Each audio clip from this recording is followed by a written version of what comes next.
Hello guys, nasa park po ako, nag-aantay ako ng friend ko.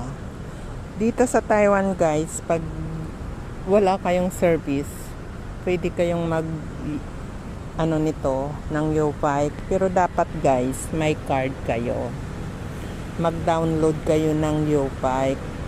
Tapos yung number ng card nyo, i-enter nyo dyan sa dinownload nyo sa YouBike para pag gusto nyo pumunta kahit saan naman may YouBike. So pwede mo siyang i-tam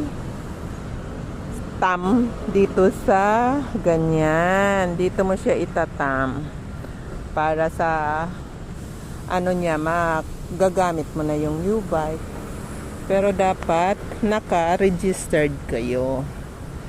Ganon yun guys. Dapat naka-registered ka sa YouBike para makagamit